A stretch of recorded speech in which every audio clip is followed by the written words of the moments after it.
Hello guys, कैसे हो? तो दोस्तों, आज के वीडियो में मैं आपको बताने वाले हूँ कि बड़े कंपनी में वर्कर को आने चाहिए या छोटे कंपनी में आने चाहिए। दोनों कंपनी का प्लस पॉइंट आपको बताने वाला हूँ कि बड़े कंपनी में आप आते हो तो क्या क्या सुविधा मिलता है, छोटे कंपनी में आप अगर काम करने के लिए आते हो तो क्या क्या सुविधा मिलता है।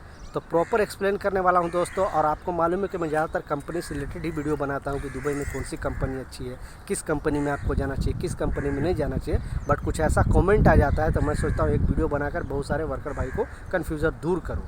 और चलता वीडियो भर में दोस्तों 4 अंक का कोड आएगा, उस कोड के साथ आप कमेंट करते हो तो आपका भाई ज़रूर रिप्लाई करेगा। तो चलिए स्टार्ट करता हूँ और बताता हूँ कि आपको कौन सी कंपनी में जॉब करने के लिए आना चाहिए। तो देखिए, मेरा सजेशन है और मेरा जो यहाँ पे 12 साल का एक्सपीरियंस है उस बेस पर मैं आपसे बात करने वाला हूँ। कहीं पर मैं ये बुक में लिखा हुआ नहीं है या कहीं से पढ़ के मैं नहीं बता रहा हूँ, जस्ट नॉलेज है मेरे पास और एक्सपीरियंस है। यहाँ जो देख रहा हूँ वही जस्ट आपके साथ एक्सप्लेन कर रहा हूँ। तो सबसे पहले दोस्तों करना क्या है, देखिए, जिसमें दुबई या ओमान, कतर, सऊदी, बहरीन कहीं की बात कर रहा हूँ, जिसमें 100 आदमी से अगर कम है दोस्तों, उस कंपनी में अगर आप आते हो तो लाजिम आप फंसोगे। क्योंकि उसमें ना आपको टाइम पे सैलरी मिलेगी, ना टाइम पे और भी सुविधा मिलेगी, ना छुट्टी मिलेगी, ना जाने के टाइम ग्रेजुएटी जल्दी पैसा ये लोग देती है, बहुत वर्करों को नचाती है। क्योंकि इससे माइनस पॉइंट क्या है कि मान लिए ये छोटे छोटे जो ठेकेदार टाइप पे कंपनी होता है दोस्तों, तो वो लोग ठेकेदार टाइप पे होता है, तो ये लोग को डाटा है ना गवर्नमेंट जल्दी नहीं रख पाता है। बड़े बड़े जो भी कंस्ट्रक्शन कंपनी वगैरह है उन लोग का पूरा डाटा, उन लोग का एक चीज़ अच्छा है बड़ा कंपनी का कि सैलरी एकदम टाइमली मिलेगा। सैलरी थोड़ा कम मिलेगा नो डाउट, काम भी एकदम आराम से करना पड़ेगा। बड़ी बड़ी कंपनियां जो भी कंस्ट्रक्शन कंपनी में की बात कर रहा हूँ, जैसे खान साहब हो गया, 3CC हो गया, ACC हो गया, ये सब अलेख हो गया, ये सब जो कंस्ट्रक्शन कंपनियां हैं दोस्तों, या NPCC हो गया, ये सब बड़े बड़े जो कंपनी है, इसमें काम आराम का मिलेगा, सैलरी कम मिलेगा मगर टाइमली एकदम सैलरी मिलेगा।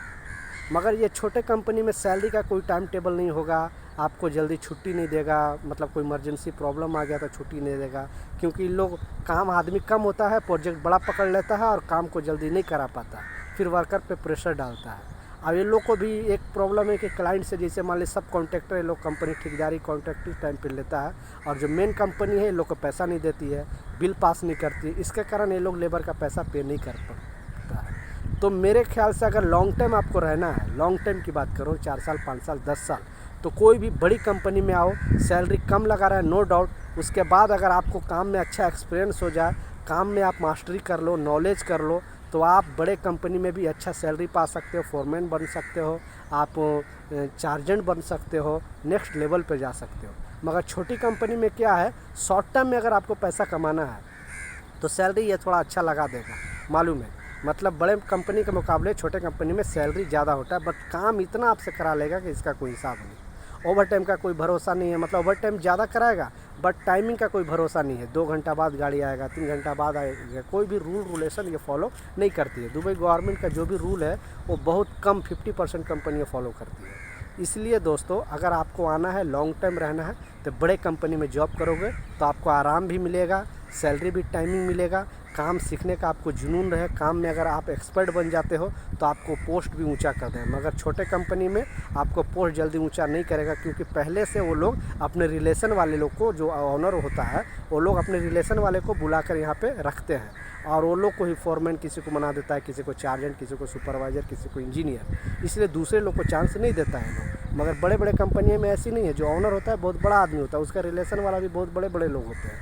वो लोग जिसको काम की काबिलियत है, जिसको काम का नॉलेज है, एक्सपर्ट है, उसको वो लोग आगे देता है, ग्रो कराता है। और सैलरी एकदम टाइमिंग मिलेगा, छुट्टी जितना चाहो 2 महीने की छुट्टी में जाओ और 4 महीने रह के आओ। मगर छोटी कंपनी में ऐसी नहीं है, 2 महीने के लिए छुट्टी में जाओगे तो 2 ही महीना में आपको आना है, नहीं तो फिर कंपनी उल्टा सीधा बात करेगी, इमरजेंसी छुट्टी जल्दी नहीं देगी। बड़ी कंपनी में ऐसी नहीं, क्योंकि बड़ी कंपनी में वर्कर हज़ारों वर्कर हैं, एक वर्कर चला भी जाएगा तो क्या फ़र्क पड़ जाएगा। मगर इन लोग को 50 60 70 वर्कर है, उसमें से 1 2 3 चला जाएगा तो इन लोग को फ़र्क पड़ता है, इसलिए ये लोग इस तरह का चीज़ करता है। तो मेरा सजेशन है, भाई का सजेशन है, अगर आपको आना ही है तो मेरे ख़्याल से, बाकी आपकी मर्ज़ी, कोई भी कंपनी में आओ, 100 आदमी से जिसमें ज़्यादा है उस कंपनी में आना, 100 से कम अगर है जिस कंपनी में वर्कर, वो उसमें नहीं आना।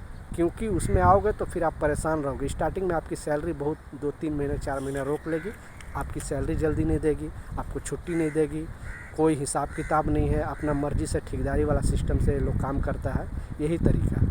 मिलता हूँ दोस्तों नए अपडेट के साथ। और जो भी सवाल है आपके मन में, जो भी कन्फ्यूज़न है दुबई से रिलेटेड या गल्फ़ कंट्री से रिलेटेड, कमेंट बॉक्स में लिखो, आपका भाई ज़रूर रिप्लाई करेगा। मिलता हूँ दोस्तों नए अपडेट के साथ, जब तक गुड बाय।